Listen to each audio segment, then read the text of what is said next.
하나님 감사합니다. 주님께서 저희들의 발걸음을 예배당으로 이끌어 주시고 이 예배를 통해서 주님을 배울 수 있도록 허락하여 주심을 감사합니다. 오늘 저희가 드리는 예배가 헛된 예배가 되지 않도록 도와주시고 저희들 예배를 통해서 하나님께서 우리에게 베푸신 그 귀한 십자가의 사랑과 그 은혜를 기억하게 해주시고 그 사랑으로 인해서 우리가 구원받았음을 이 시간 믿을 수 있는 믿음을 허락하여 주셔서 주님이 베푸시는 그 귀한 구원의 은혜를 다 경험하고 누리며 살아갈 수 있는 귀한 하나님의 자녀들이 될 수 있도록 도와주시옵소서. 말씀을 전하고 들을 때에 하나님의 음성을 듣게 해주시고 하나님의 말씀하신 그곳에 저희들이 서 있을 수 있도록 도와주시옵소서. 감사하며 예수님의 이름으로 기도하였습니다. 아멘. 하나님 말씀 마가복음 2장 1절에서 12절까지의 말씀입니다. 마가복음 2장 1절에서 12절, 제가 가진 성경은 신약 성경 55페이지에 있습니다. 마가복음 2장 1절에서 12절까지 말씀, 제가 한 절, 여러분이 한 절, 서로 교독으로 말씀을 읽겠습니다. 수일 후에 예수께서 다시 가버나움에 들어가시니 집에 계시다는 소문이 들린지라.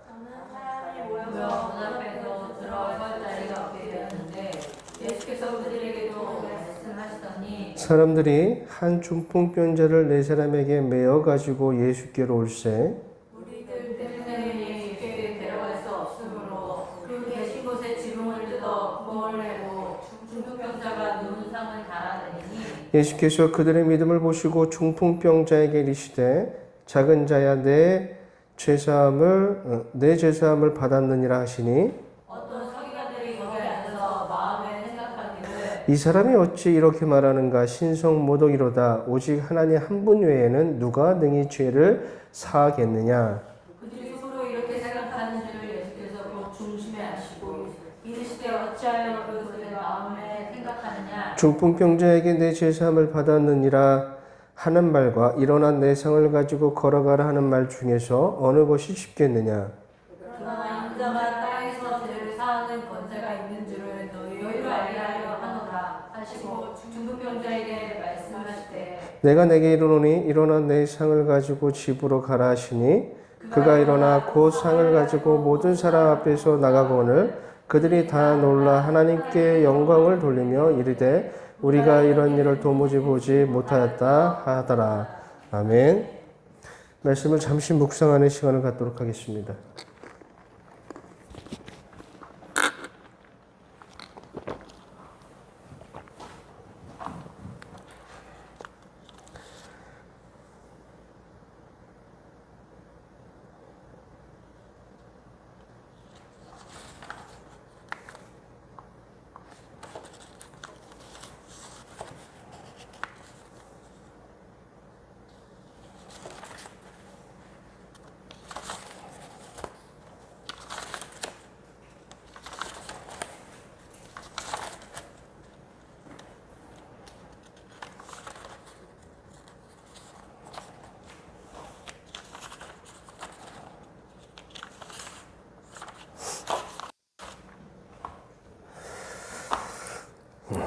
앞을 보시고 우리가 오늘 읽은 말씀에 대한 이야기를 한번 살펴보도록 하겠습니다. 우리가 말씀을 볼 때 말씀을 이제 보고 그것을 해석하고 우리가 적용하는 데 있어서는 사람마다 조금씩 다를 수는 있습니다. 근데 저는 오늘 본문을 이제 말씀을 읽으면서 오늘 이 본문을 올바르게 해석하고 이 사건을 통해 우리에게 주시고자 하는 하나님의 뜻이 무엇인가 그 의미를 찾는 데 있어서 저는 가장 중요한 구절 한 구절이 있다고 생각을 하는데 그것이 바로 5절 말씀입니다. 예수께서 그들의 믿음을 보시고 중풍병자에게 이르시되 작은 자야 내 죄사함을 받았느니라 하시니 저는 이 5절의 말씀을 가지고 두 가지를 생각해 볼 수 있다라고 말씀을 드리고 싶습니다. 먼저는 이 5절을 통해서 전체를 살펴볼 때 이렇게 생각할 수 있어요. 타인의 믿음으로 나 또한 나를 포함한 다른 사람들의 구원이 과연 가능한가 이겁니다. 이 말씀은 저 사람이 믿음이 있는데 저는 믿음이 없어요. 근데 저 사람이 믿음을 인해서 내가 구원을 받을 수 있는가에 대한 문제입니다. 이전에 한 청년이 저에게 이러한 질문을 던졌습니다.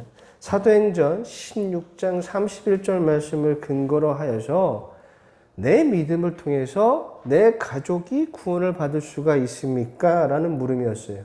자, 말씀을 한번 찾아서 읽어보시면 사도행전 16장 31절 말씀입니다. 우리 한번 읽어보도록 하겠습니다. 시작. 이제 주 예수를 믿으라. 그리하면 너와 내 집이 구원을 받으리라 하고.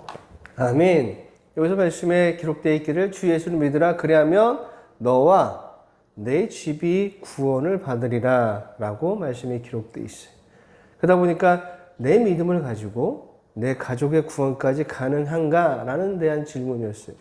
왜냐하면 가족에서 유일하게 신앙생활을 하고 있었던 청년이었기 때문에 이 청년은 자신의 믿음으로 가족 모두가 구원을 받을 것이라고 생각을 하고 있었습니다. 여러분의 생각은 어떠십니까? 자, 본문을 통해서 우리가 이걸 한번 살펴볼 수가 있고요. 그 다음으로 생각해 볼 수 있는 건 예수님의 말씀입니다. 예수님이 오늘 이 중풍병자를 고치시면서 이전과는 다르게 제사함에 관한 말씀을 하고 계십니다. 5절 말씀을 다시 한번 보시면 예수께서 그들의 믿음을 보시고 중풍병자에게 이르시되 작은 자야 내 제사함을 받았느니라 하시니 예수님께서 여기서 상당히 논란이 될 만한 말씀을 하십니다. 제사함이라는 것은 오직 하나님만이 하실 수가 있는 것입니다. 그런데 예수님께서 제사함을 병을 고쳤다, 병이 나았다라고 말씀하지 않으시고 제사함을 받았다라고 말씀하셨습니다. 이에 그 자리에 있었던 많은 율법학자들이 발끈을 해요. 근데 이들의 분노가 잘못된 것은 아닙니다. 현재 우리는요, 예수님이 성육신하신 하나님이시며 구원자이신 그리스도이심을 우리는 그것을 알고 있고 그분의 말씀을 믿어서 이분의 말씀에 전혀 논란이 될 것이 없다고 생각하지만 당시 율법학자들에게 있어서는 이 예수라는 존재는 지금 검증해야 되는 사람에 불과했습니다. 얼마 전까지는 세상에 알려진 사람이 아니에요.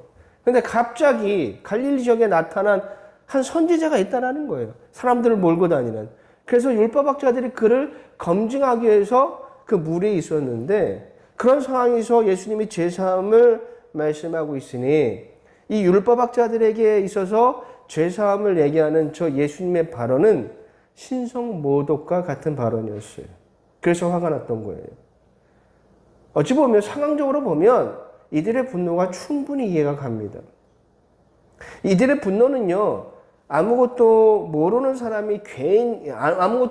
사람들이 괜히 기분이 나빠서 분노하는, 또는 저 사람이 인기가 많으니까 질투해서 표출하는 분노가 아니라 타당한 이유가 있는 분노였고 우리가 보면 충분히 이해가 가는 그런 분노였다는 사실입니다. 가끔 제가 말씀을 준비하다가 유튜브를 통해서 말씀을 볼 때가 있어요. 그러면 요즘에 뭐 그런 영상들이 알고리즘으로 인해서 제가 찾지 않은 영상들도 저한테 이렇게 계속 보여집니다. 그래서 예배 영상을 보게 되는데 거기서 보면 참 말씀을 이상하게 해석하는 사람들이 참 많아요. 그리고 치유 집회라는 이름하에 잘못된 신앙, 잘못된 믿음을 가르치는 사람들이 무수히 많습니다. 그런 사람들의 이야기를 들어보면 화가 나요. 우리 하나님은 그런 분이 아니신데 성령님을 무슨 마치 만능 해결사인 것처럼 산신령처럼 묘사를 하는 그러한 사꾼들, 그런 설교자들을 보면서 화가 납니다. 들으면서 화가 나요. 어쩌면 지금 이 율법학자들의 이 화는 제가 지금 느끼고 있는 그 분노와 비슷할 거예요. 예수님이 누구인지 모르는 상황이니 예수님이 하시는 그 말씀이 신성모독인 건 분명히 맞아요. 그러니까 예수님께 충분히 분노할 수 있다는 거예요. 그런데 예수님과 사기꾼들, 거짓 선지자하고는 분명히 달랐습니다. 그러기에 율법학자들은 분노하면서도 침묵할 수밖에 없었습니다. 그 이유를 우리가 아셔야 돼요. 이 5절을 중심으로 해서 우리가 그 말씀을 살펴보고자 하는 거예요. 우리가 이 5절 말씀을 통해서 이 본문에 기록되어 있는 1절부터 12절까지 말씀을 보면 두 가지를 살펴볼 수 있어요. 먼저는 구원에 관한 이야기를 살펴볼 수 있고, 그 다음에 참과 거짓에 대한 이야기를 우리가 생각해 볼 수가 있다는 거예요. 그래서 우선 우리가 구원에 관한 말씀을 살펴보면, 자, 상황이 이렇습니다. 중풍병자가 내 친구의 도움으로 예수님 앞에 나오게 됩니다. 중풍이라는 건 제가 한번 사전적 의미를 찾아보니까 그 뇌혈관이 막히거나 혈관이 터졌을 때 발생하는 질병, 그 모든 질병을 중풍이라고 표현하고, 그렇게 되면 몸에 마비가 온다고 합니다. 그리고 심할 경우에는 사망에 이르게 되는 아주 무서운 병이라고 제가 보게 되었습니다. 중풍에 걸리게 되면 몸이 마비가 오니까 움직이기가 어렵고 말도 어눌해지겠죠. 여러분, 제가 계속해서 이 마가복음을 통해서 보면 병자들의 이야기가 계속 나오는데, 성경에서 이 병자, 이 병은 사람이 사람답게 살지 못하는 하나의 장애물이고, 바로 그것이 죄를 의미한다라고 계속해서 말씀을 드렸습니다. 나병 환자도 마찬가지고요. 베드로의 장막 걸렸던 열병도 마찬가지고요. 성경에 기록되어 있는 많은 질병들이 죄를 의미하는 거예요. 이 중풍으로 인해서 이 환자가, 병자가 인간다운 삶을 살지 못했던 것처럼 죄라는 것이 바로 이런 거라는 겁니다. 저와 여러분은 이 죄의 노예가 된 우리는 이 죄로 인해서 옳고 그름을 올바르게 판단하지 못하고, 옳고 그름에 대한 왜곡을 우리가 가지게 되고, 무엇이 선인지 무엇이 악인지를 제대로 구별하지 못하고 이기와 욕심과 욕망과 감정의 노예로 살아가는 것, 그것이 바로 죄의 노예거든요. 그것을 성경에서는 질병으로 지금 표현을 하고 있는 겁니다. 이렇게 인간다운 삶을 살지 못하는 친구의 모습을 보고 4명의 친구들이 그를 예수님께 데려갑니다. 하지만 이미 많은 사람들이 모여 있어서 그 사람들 때문에 이 병자를, 친구를 예수님 앞에 데려갈 수가 없었어요. 포기할 수 있는 상황이었죠. 그러나 이 포기할 수 있는 상황에서도 친구들은 포기하지 않고 어떻게 하면 이 자기 친구를 예수님께 데려갈 수 있을까 해서 생각한 게 지붕 위로 올라가는 거였어요. 그래서 지붕 위로 올라가서 지붕을 뚫고 기어이 그 친구를 예수님 앞으로 데려갑니다. 이에 예수님께서 그들의 믿음을 보시고 기특하게 여기시고 병자를 치유하시죠. 이것이 오늘의 이야기예요. 그런데 여러분, 어떤 설교자가 이 친구들의 행동에 관해서 이렇게 이야기를 합니다. 병자가 평상시에 친구들에게 어떤 은혜를 베풀었을 거야. 평상시에 참 선하게 살았을 거야. 그러다 보니 이 친구가 어려울 때 그 은혜를 받았던 친구들이 이 친구에게 은혜를 갚는 것이다. 그러니 당신들도 선하게 살아라. 그러면 언젠가 그것이 나에게 돌아올 것이다. 선의를 베푸는 일, 그것이 우리의 사명이다 라고 하는 이야기를 했어요. 좋은 얘기죠. 선의를 베푸는 일은 좋은 겁니다. 하나님께서 우리에게 말씀하신 건데. 그런데 여러분, 우리가 성경을 보실 때 우리가 주의해야 할 것이 있다면, 성경에 기록되어 있지 않는 상황을 우리가 상상으로 만들어서 그것을 말씀에 끼워 맞추는 일을 매우 조심하셔야 돼요. 특히 이런 거 있죠. 이랬을 것이다. 이럴 수 있었을 것이다. 라는 자기 생각과 그 추측을 가지고 어떤 상황을 만들어내는 것을, 그리고 그 상황을 만들어내서 말씀을 해석하는 것은 매우 잘못된 접근이에요. 그렇게 하시면 안 돼요. 성경에서 왜 여기까지만 이렇게 기록했는지 그것을 우리가 아셔야 되는 거예요. 말씀이 기록되어 있는 그대로 말씀을 보시고 의미를 찾으셔야 됩니다. 거기에다가 뭔가 상상력을 더하면 안 되는 거예요. 본문의 사건에서 우리가 생각해야 될 것은, 제가 서두에도 말씀드렸지만 타인의 믿음으로 내가 구원을 받을 수 있는가, 이거에 대한 우리 문제를 생각해 보려고 하는 거예요. 여호수아 2장을 보시면 라합의 믿음으로 라합과 그의 가정이 구원을 얻습니다. 한 사람의 믿음으로 한 가정이 구원을 얻은 사건이 있어요. 이렇게 보면 타인의 믿음으로 내가 구원을 얻을 수 있다라는 생각이 들기도 해요. 그런 일이 곧 있습니다, 성경에는. 그런데 여러분, 아쉽게도 그런 구원은 없습니다. 우리의 구원은 오직 믿음으로 믿는 자만이 구원을 얻습니다. 가족이 믿지 않는다면 구원은 없습니다. 비정하게 들릴 수는 있지만 구원은 오직 믿음을 가진 자만이 얻을 수가 있습니다. 교회를 다닌다고 구원을 얻는 것이 아닙니다. 믿어야 구원을 얻습니다. 하나님을 알고 예수님을 알고 말씀을 한다고 구원을 얻는 것이 아닙니다.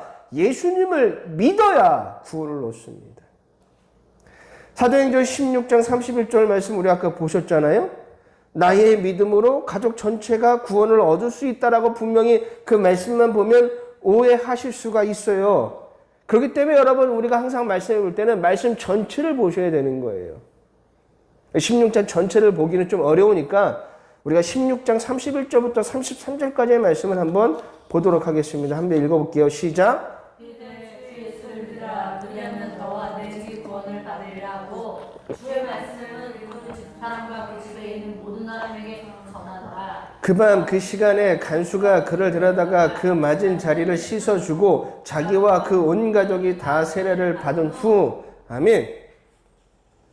보시면 아주 중요한 이야기가 32절에 있죠. 가족 모두가 함께 모여서 말씀을 들었습니다. 그리고 믿었어요. 그 믿음의 증거가 뭐예요? 세례를 받은 거예요. 당시 예수님을 믿는다는 그 자체는 범죄였어요.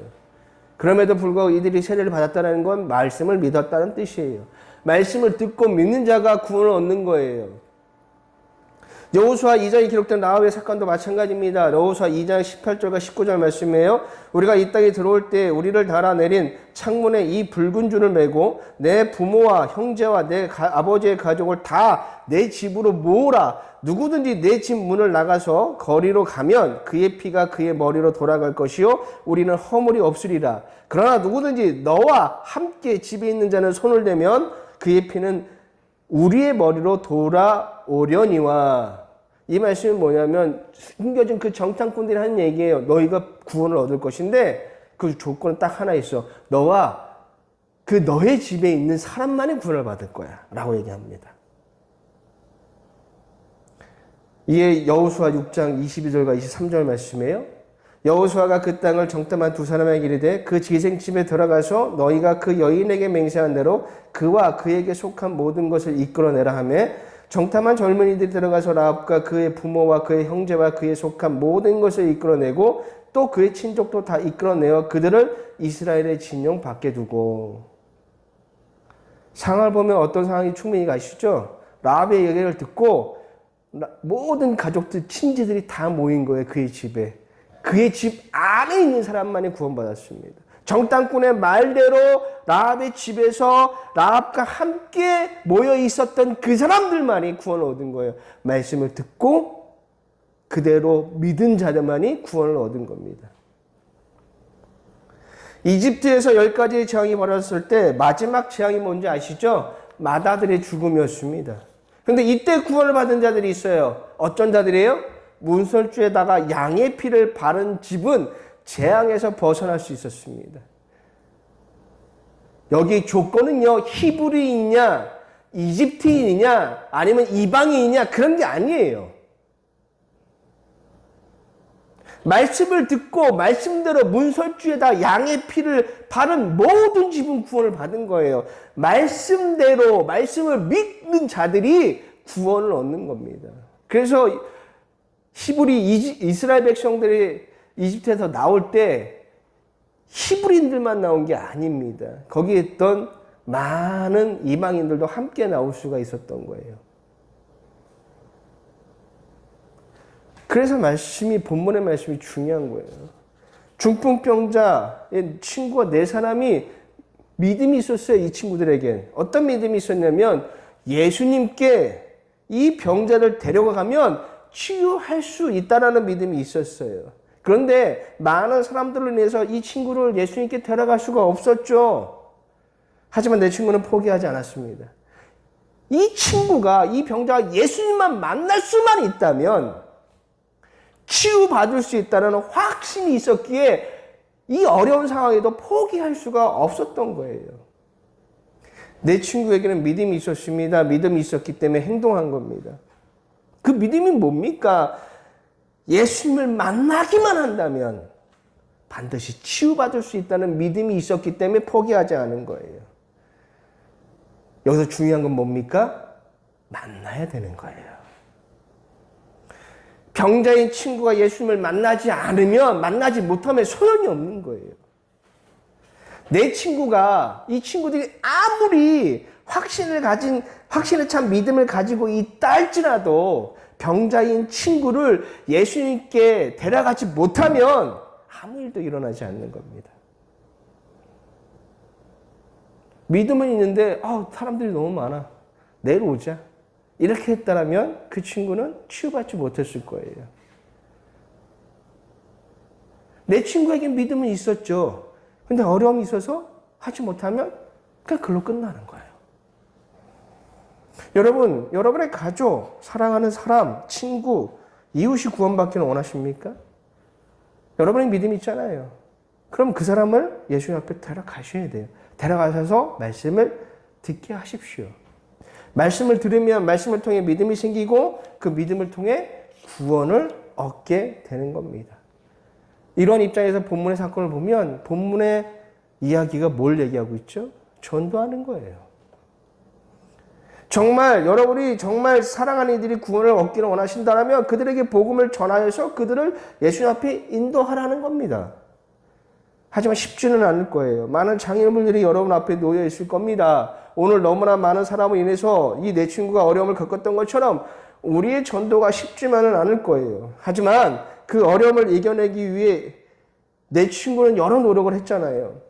친구를 침대에 묶고 지붕으로 끌어올라가는 수고를 했고 지붕을 뜯는 노력을 했고 침대에 밧줄을 묶어서 천천히 예수님 앞에 이 친구를 내려놓게 한 이 4명의 친구들의 수고와 인내와 노력과 포기하지 않음이 여기 있던 거예요.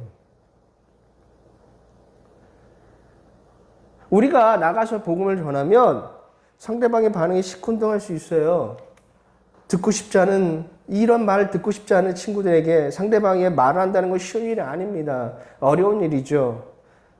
부담되는 일이죠. 그래도 우리가 해야 된다는 거예요. 그래야만 합니다. 여러분의 노력으로, 여러분의 포기하지 않음으로, 여러분의 헌신으로 친구가, 이웃이, 사랑하는 가족이 예수님을 만나게 되면, 그래서 믿음을 가지게 되면 구원을 얻을 수가 있다는 거예요. 그 얘기를 하고 있는 거예요. 근데 믿음을 가진 여러분들이 여러분에게 주어진 그 어려운 상황 때문에 포기해버리면 여러분이 사랑하는 그 사람이 구원을 얻지 못하겠죠. 얼마 전에 택시를 탔습니다. 어딜 가기 위해 택시를 탔는데 택시를 타는 동시에 참 차 안에서 익숙한 노래가 들렸어요. 예전에 제가 찬양팀을 할 때 참 많이 불렀던 그런 노래였어요. 그 노래가 뭐였냐면 지영이라는 그 찬양 가수가 불렀던 십자가라는 제목의 노래였어요. 십자가 그 앞에 내가 이렇게 나가는 찬양인데 굉장히 좋은 찬양이에요. 오랜만에 들으니까 참 좋더라고요. 그 노래를 찬양을 쫙 듣고 있는데 이제 목적지에 이제 도착할 때쯤 내릴 때가 됐어요. 그때 택시 기사님이 이런 말씀을 저에게 했습니다. 예수 믿으십니까? 예수 믿고 구원 받으세요.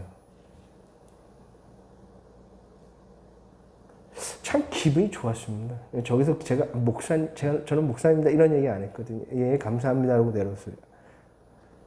어떻게든지 복음을 전하셔야 돼요. 그것이 먼저 된 우리의 사명인 거예요.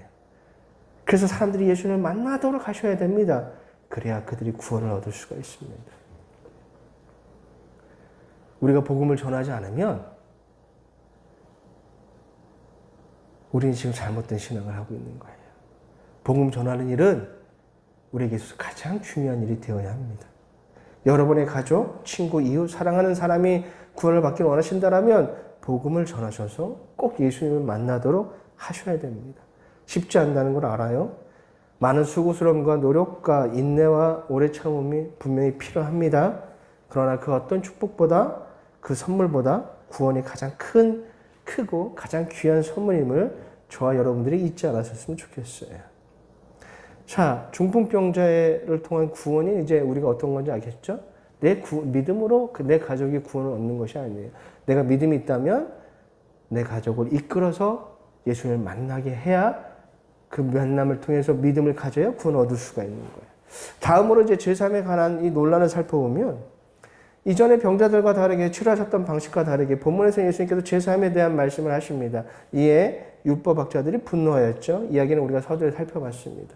그런데 분노하면서도 이들이 예수님께 아무 말도 하지 못합니다. 이유는 11절과 12절에 기록되어 있습니다. 우리 한번 읽어보도록 하겠습니다. 시작. 내가 내게 이들이 일어난 상을 가지고 지시라 하시니 그가 일어나고 상을 가지고 모든 사람 앞에서 가거늘 그들이 다 놀라 하나님께 영광을 돌리며 이르되 우리가 이런 일을 도무지 보지 못하였다 하더라. 아멘.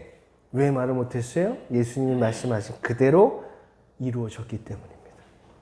여러분, 참과 거짓의 기준은 바로 이거예요.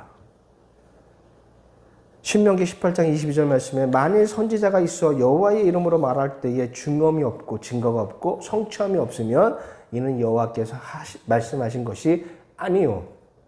그 선지자가 제 마음대로 한 말이니 너는 그를 두려워하지 말지니라. 아멘. 말씀대로 예수님께서 하신 말씀대로 이루어지니 율법학자들이 할 말이 없는 거예요.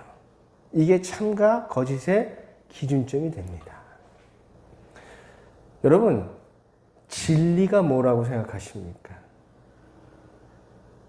저는요, 이 진리를 생각할 때 누구에게나 똑같이 적용되고 누구에게나 똑같은 일이 발생해야 저는 그것이 진리라고 말씀드리고 싶어요. 어느 과학자분께서 이런 말을 했습니다. 과학적 증명이란 같은 조건에서 실험을 했을 때 같은 값이, 그러니까 한 번을 하든 두 번을 하든 세 번을 하든 10번을 하든 100번을 하든 똑같은 값이 나와야 그것이 과학적으로 증명된 사실이라 할 수 있다라고 이야기했습니다. 예를 들어서 한국과 미국에서 똑같은 실험을 해요. 근데 똑같은 실험을 하는데 다른 값이 나오면 이건 과학적 증명이 안 된다는 거예요. 같은 값이나 답이 나와야 그것이 과학적으로 증명된 사실로 인정을 받는다는 것입니다. 진리라는 것도 마찬가지예요. 우리가 진리라고 말할 수 있는 건 누구에게나 동일하게 적용되고 그 진리로 나타나는 현상이 누구에게나 똑같이 나타나야지만 그것이 진리인 겁니다.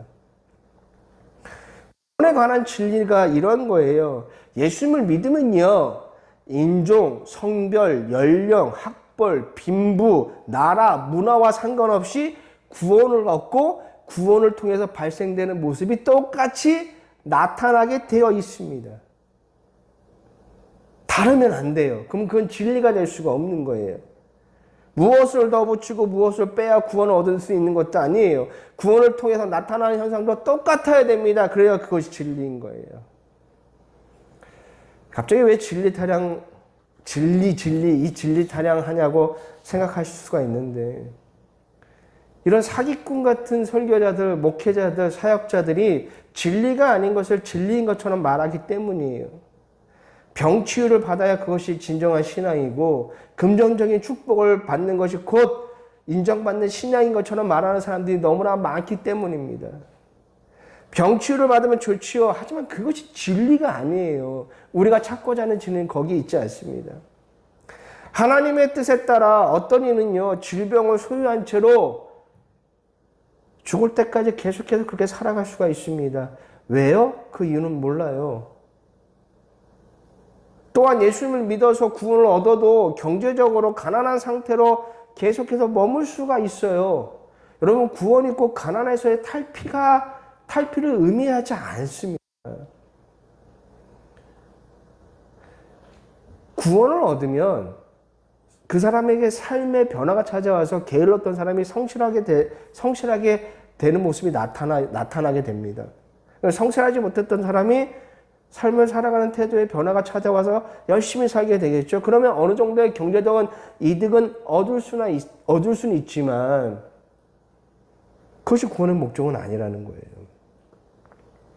진리는요, 모든 사람에게 동일하게 적용되고 똑같은 현상이 나타나게 되어 있습니다.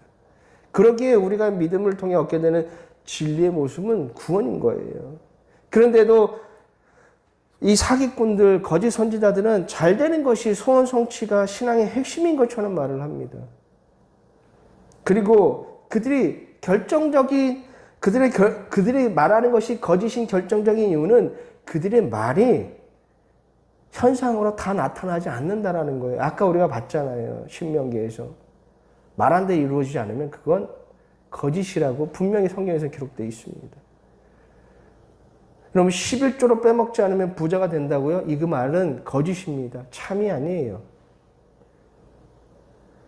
그럴 수도 있고 아닐 수도 있습니다. 그러면 그것은 진리가 아니에요. 누구에게나 동일하게 적용돼야 그것이 진리인 거예요. 주일 성수 사람은 풍요의 축복을 얻는다고요? 이것도 거짓된 말입니다. 간절히 기도하면 병이 낫는다고요? 이것도 거짓된 말이에요. 풍요의 축복이나 질병의 치유나 소원 성취가 나쁘다라고 말씀드리는 게 아니에요. 진리가 아니기 때문에 나쁘다? 그런 말씀이 아니라는 거예요. 받으면 좋겠죠. 하지만 그것을 추구하는 것은 올바른 신앙이 아니라는 것입니다. 제가 여러분의 개인적인 신앙적인 체험을 폄하하고자 말씀드리는 것이 아니에요. 하지만 여러분의 개인적인 경험은 여러분의 개인적인 은혜로 그냥 간직하세요. 그걸 자랑스럽게 떠들지 말라는 겁니다. 왜냐하면 여러분에게 향하신 하나님의 뜻과 여전히 그 질병 가운데 있는 사람에게 하나님이 다를 수가 있거든요. 근데 여러분이 경험한 것이 꼭 진리인 것처럼 말하는 것들은 무시 잘못된 겁니다. 혹시 나에게 좋은 일이 있었습니까? 그러면 하나님께서 나에게 좋은 환경과 조건을 주신 그 이유를 잘 묵상하시고요. 나의 소원 성취를 간증이라는 이름하에 자랑하지 마시고 여러분이 말할 것은 구원만 전하면 돼요. 예수 믿으면 구원받습니다. 이것만 전하면 되는 거예요. 인생을 살다 보면 일이 잘 풀릴 때도 있지만 예상치 못한 일로 어려움을 겪을 수도 있습니다. 그러면 좋은 일이 내게 주어진 것은 내 실력이 좋아서이고 어려운 일이 나에게 발생한 건 내가 하나님께 잘못한 일이 있었기 때문에 나에게 어려운 일이 닥쳐온 겁니까? 아니잖아요. 구원의 사람은요, 환경을 가지고 믿음을 판단하지 않습니다. 시편 23편 4절 말씀에 한번 읽어보도록 하겠습니다. 시작. 세상에 음침한 골짜기로 다닐지라도 해를 두려워하지 않는 것은 주께서 나와 함께 하심이라. 주의 지팡이와 막대기가 나를 안위하시나이다. 아멘. 구원의 사람도요, 사망의 음침한 골짜기와 같은 상황을 만날 수 있다라고 오늘 시편 기자 다윗이 얘기하고 있어요. 사망의 음침한 골짜기는 어떤 상황이냐면 죽고 싶을 정도로 두려운 상황을 의미하는 거예요. 여러분, 우리가 정말 힘들 때 뭐라고 얘기하죠? 죽고 싶다, 정말 죽고 싶다, 힘들어 죽겠다라고 얘기하죠. 그 상황이 바로 사망의 음침한 골짜기예요. 그런 상황을 구원받은 사람도 만날 수 있다라는 거예요. 그것이 믿음이 없어서가 아니라 때로는 알 수 없는 이유로, 때로는 타인 때문에, 때로는 어떤 악인의 잘못 때문에 내가 피해를 당할 수도 있는 거예요.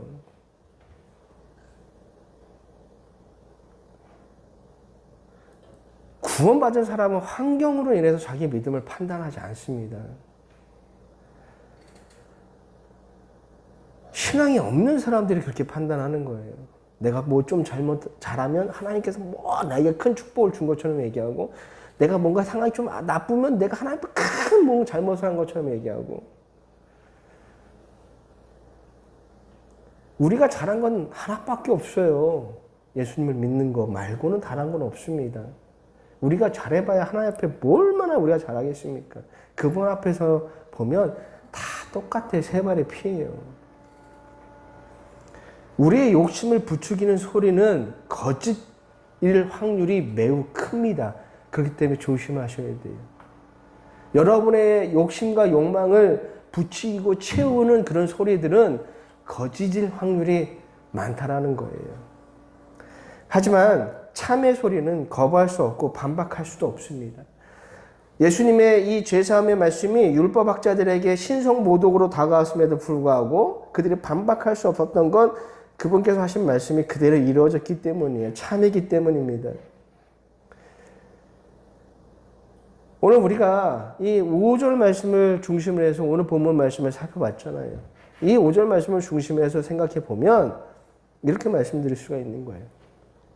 여러분의 가족, 친구, 이웃, 사랑하는 모든 사람들이 구원을 얻기를 원하신다면 여러분들이 가셔서 복음을 전하시라는 거예요. 하지만 쉬운 일이 아닙니다. 수많은 장애물이 있을 것이고 때로는 포기하고 싶을 때도 있을 거예요. 하지만 오늘 본문에 나오는 이 네 친구와 같이 포기하지 마시고 끝까지 사랑하는 사람을 주님께 인도하기 위해서 노력하시기를 바라요. 그런데 여러분, 그 노력에 더 힘을 발휘하기 위해서는 한 가지 필요한 것이 뭐냐면 여러분의 삶이 참이어야 한다는 거예요. 예수님처럼. 여러분이 말씀하신 대로, 여러분이 사랑하는 사람에게 말한 대로 그 살아가는 모습들이 여러분에게 있어야 된다는 거예요. 이 말은 곧 뭐예요? 여러분에게 구원받은 삶의 모습이 있어야 된다는 것입니다. 나는 그렇게 살지 못하면서 남에게 그렇게 살라고 말하는 것은 거짓입니다. 거짓일 수밖에 없어요. 거기에 힘이 없어요. 내 친구가 포기하지 않았던 이유는 믿음이 있었기 때문이에요. 그런데 우리가 쉽게 포기하거나 망설이는 이유는 우리가 먼저인 구원이 뭔지 모르기 때문이에요. 나가서 전도하라고 해도 쭈삣쭈삣하고. 왜 그럴까요? 구원의 은혜가 없으니까. 구원을 전해야 되는데 이 구원이 도대체 뭔지 모르니까 나의 말에 힘과 능력이 없는 거예요. 힘이 없어 보이는 거예요. 여러분의 말이, 여러분의 선포가 힘이 되고 능력이 되고 참이 되려면 여러분이 먼저 구원을 아셔야 돼요. 먼저 구원을 경험하셔야 돼요. 먼저 구원을 얻으셔야 됩니다. 그러면 여러분이 하는 그 말이 힘이 되고 능력이 되고 그것이 열매로 맺혀지는 겁니다. 여러분이 구원을 얻으셔야죠. 그 구원을 얻으면 구원의 은혜가 여러분을 어디로 이끄냐면 구원을 자랑하는 전도의 길로 여러분을 반드시 이끄실 겁니다. 그럴 때 경험으로 바탕된 여러분의 말에 힘이 있을 것이고 능력이 있을 거예요. 경험한 사람의 말에는 힘이 있잖아요. 이것이 우리에게 필요한 겁니다. 여러분의 말이 거짓이 되지 않기 위해서 먼저 여러분이 구원받은 사람이 되어야 돼요. 먼저 여러분이 구원을 받으셔야 돼요.